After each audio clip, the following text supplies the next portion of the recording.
The Statement of Randolph Carter by H.P. Lovecraft. I repeat to you, gentlemen, that your inquisition is fruitless. Detain me here forever, if you will. Confine or execute me if you must have a victim to propitiate the illusion you call justice. But I can say no more than I have said already. Everything that I can remember, I have told with perfect candor. Nothing has been distorted or concealed, and if anything remains vague, it is only because of the dark cloud which has come over my mind, the cloud and the nebulous nature of the horrors which brought it upon me. Again I say, I do not know what has become of Harley Warren, though I think, almost hope, that he is in peaceful oblivion, if there be anywhere so blessed a thing. It is true that I have for 5 years been his closest friend, and a partial sharer of his terrible researches into the unknown. I will not deny, though my memory is uncertain and indistinct, that this witness of yours may have seen us together, as he says, on the Gainesville Pike, walking toward Big Cypress Swamp at 11:30 on that awful night. That we bore electric lanterns, spades, and a curious coil of wire with attached instruments, I will even affirm, for these things all played a part in the single hideous scene which remains burned into my shaken recollection. But of what followed, and of the reason I was found alone and dazed on the edge of the swamp next morning, I must insist that I know nothing, save what I have told you over and over again. You say to me that there is nothing in the swamp or near it which could form the setting of that frightful episode. I reply that I know nothing beyond what I saw. Vision or nightmare it may have been. Vision or nightmare I fervently hope it was. Yet it is all that my mind retains of what took place in those shocking hours after we left the sight of men. And why Harley Warren did not return, he or his shade or some nameless thing I cannot describe alone can tell. As I have said before, the weird studies of Harley Warren were well known to me, and to some extent shared by me. Of his vast collection of strange, rare books on forbidden subjects, I have read all that are written in the languages of which I am master, but these are few as compared with those in languages I cannot understand. Most, I believe, are in Arabic, and the fiend-inspired book which brought on the end, the book which he carried in his pocket out of the world, was written in characters whose like I never saw elsewhere. Warren would never tell me just what was in that book. As to the nature of our studies, must I say again that I no longer retain full comprehension? It seems to me rather merciful that I do not, for they were terrible studies, which I pursued more through reluctant fascination than through actual inclination. Warren always dominated me, and sometimes I feared him.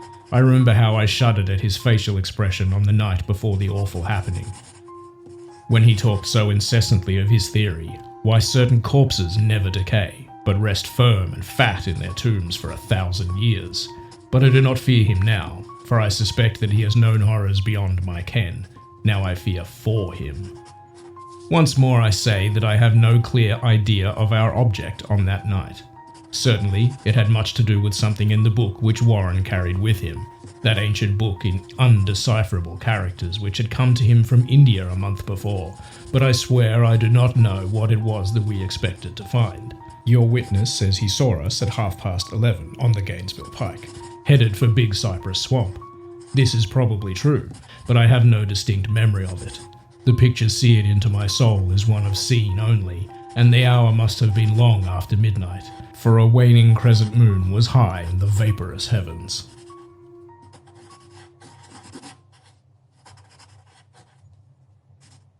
The place was an ancient cemetery, so ancient that I trembled at the manifold signs of immemorial years. It was in a deep, damp hollow, overgrown with rank grass, moss, and curious creeping weeds, and filled with a vague stench which my idle fancy associated absurdly with rotting stone. On every hand were the signs of neglect and decrepitude, and I seemed haunted by the notion that Warren and I were the first living creatures to invade a lethal silence of centuries. Over the valley's rim, a wan, waning crescent moon peered through the noisome vapors that seemed to emanate from unheard-of catacombs, and by its feeble, wavering beams I could distinguish a repellent array of antique slabs, urns, cenotaphs, and a mausoleum facades, all crumbling, moss-grown and moisture-stained, and partly concealed by the gross luxuriance of the unhealthy vegetation. My first vivid impression of my own presence in this terrible necropolis concerns the act of pausing with Warren before a certain half-obliterated sepulchre, and of throwing down some burdens which we seemed to have been carrying. I now observed that I had with me an electric lantern and 2 spades, whilst my companion was supplied with a similar lantern and a portable telephone outfit. No word was uttered, for the spot and the task seemed known to us, and without delay we seized our spades and commenced to clear away the grass, weeds, and drifted earth from the flat, archaic mortuary. After uncovering the entire surface, which consisted of 3 immense granite slabs, we stepped back some distance to survey the charnel scene, and Warren appeared to make some mental calculations. Then he turned to the sepulchre, and using his spade as a lever, sought to pry up the slab lying nearest to a stony ruin which may have been a monument in its day. He did not succeed, and motioned to me to come to his assistance. Finally, our combined strength loosened the stone, which we raised and tipped to one side. The removal of the slab revealed a black aperture, from which rushed an effluence of miasmal gases so nauseous that we started back in horror. After an interval, however, we approached the pit again, and found the exhalations less unbearable. Our lanterns disclosed the top of a flight of stone steps, dripping with some detestable ichor of the inner earth, and bordered by moist walls encrusted with nitra. And now, for the first time, my memory records verbal discourse, Warren addressing me at length in his mellow tenor voice, a voice singularly unperturbed by our awesome surroundings. "I'm sorry to have to ask you to stay on the surface," he said, "but it would be a crime to let anyone with your frail nerves go down there. You can't imagine, even from what you have read and from what I've told you, the things I shall have to see and do. It's fiendish work, Carter, and I doubt if any man without ironclad sensibilities could ever see it through and come up alive and sane. I don't wish to offend you, and heaven knows I'd be glad enough to have you with me, but the responsibility is in a certain sense mine, and I couldn't drag a bundle of nerves like you down to a probable death or madness. I tell you, you can't imagine what the thing is really like. But I promise to keep you informed over the telephone of every move. You see, I've enough wire here to reach to the center of the earth and back." I can still hear, in memory, those coolly spoken words, and I can still remember my remonstrances. I seemed desperately anxious to accompany my friend into those sepulchral depths, yet he proved inflexibly obdurate. At one time, he threatened to abandon the expedition if I remained insistent, a threat which proved effective, since he alone held the key to the thing. All this I can still remember, though I no longer know what manner of thing we sought. After he had secured my reluctant acquiescence in his design, Warren picked up the reel of wire and adjusted the instruments. At his nod, I took one of the latter and seated myself upon an aged, discoloured gravestone close by the newly uncovered aperture. Then he shook my hand, shouldered the coil of wire, and disappeared within that indescribable ossuary. For a moment, I kept sight of the glow of his lantern and heard the rustle of the wire as he laid it down after him. But the glow soon disappeared abruptly, as if a turn in the stone staircase had been encountered, and the sound died away almost as quickly. I was alone, yet bound to the unknown depths by those magic strands whose insulated surface lay green beneath the struggling beams of that waning crescent moon. In the lone silence of that hoary and desolated city of the dead, my mind conceived the most ghastly fantasies and illusions, and the grotesque shrines and monoliths seemed to assume a hideous personality, a half-sentience. Amorphous shadows seemed to lurk in the darker recesses of the weed-choked hollow, and to flit as in some blasphemous ceremonial procession past the portals of the mouldering tombs in the hillside, shadows which could not have been cast by that pallid peering crescent moon. I constantly consulted my watch by the light of my electric lantern, and listened with feverish anxiety at the receiver of the telephone, but for more than a quarter of an hour heard nothing. Then a faint clicking came from the instrument, and I called down to my friend in a tense voice. Apprehensive as I was, I was nevertheless unprepared for the words which came up from that uncanny vault in accents more alarmed and quivering than any I had heard before from Harley Warren. He who had so calmly left me a little while previously now called from below in a shaky whisper more portentous than the loudest shriek. God, if you could see what I'm seeing. I could not answer. Speechless, I could only wait. Then came the frenzied tones again. Carter, it's terrible, monstrous, unbelievable. This time my voice did not fail me, and I poured into the transmitter a flood of excited questions. Terrified, I continued to repeat. Warren, what is it? What is it? Once more came the voice of my friend, still hoarse with fear, and now apparently tinged with despair. I can't tell you, Carter. It's too utterly beyond thought. I dare not tell you. No man could know it and live. Great God, I never dreamed of this.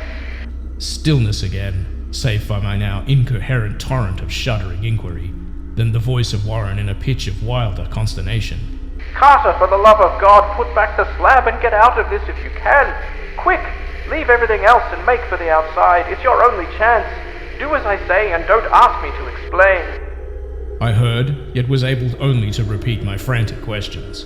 Around me were the tombs and the darkness and the shadows. Below me, some peril beyond the radius of the human imagination. But my friend was in greater danger than I, and through my fear, I felt a vague resentment that he should deem me capable of deserting him under such circumstances. More clicking, and after a pause, a piteous cry from Warren. Beat it, for God's sake, put back the slab and beat it, Carter. Something in the boyish slang of my evidently stricken companion unleashed my faculties. I formed and shouted a resolution. Warren, brace up, I'm coming down. But at this offer, the tone of my auditor changed to a scream of utter despair. Don't! You can't understand. It's too late, and my own fault. Put back the slab and run. There's nothing else you or anyone can do now. The tone changed again, this time acquiring a softer quality, as of hopeless resignation. Yet it remained tense through anxiety for me. Quick, before it's too late! I tried not to heed him, tried to break through the paralysis which held me, and to fulfill my vow to rush down to his aid. But his next whisper found me still held inert in the chains of stark horror. Carter, hurry! It's no use, you must go! Better one than two! The slab! A pause, more clicking, then the faint voice of Warren. Nearly over now. Don't make it harder. Cover up those damn steps and run for your life. You're losing time. So long, Carter. Won't see you again. Here Warren's whisper swelled into a cry that gradually rose to a shriek, fraught with all the horror of the ages. Curse these hellish things! Legions! My God! Beat it! Beat it! Beat it! After that was silence. I know not how many interminable aeons I sat stupefied, whispering, muttering, calling, screaming into that telephone. Over and over again through those aeons I whispered and muttered, called, shouted and screamed. Warren! Warren! Answer me! Are you there? And then there came to me the crowning horror of all. The unbelievable, unthinkable, almost unmentionable thing. I have said that aeons seemed to elapse after Warren shrieked forth his last despairing warning, and that only my own cries now broke the hideous silence. But after a while, there was a further clicking in the receiver, and I strained my ears to listen. Again I called down. Warren, are you there? And in an answer, heard the thing which has brought this cloud over my mind.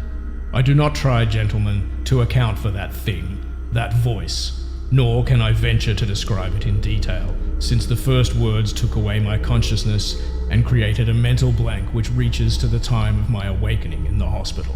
Shall I say that the voice was deep, hollow, gelatinous, remote, unearthly, inhuman, disembodied? What shall I say?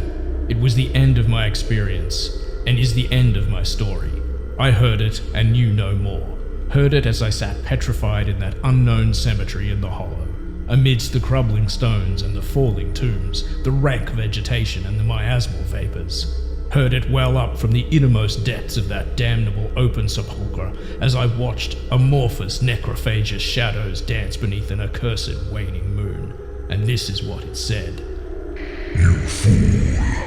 Warren is dead.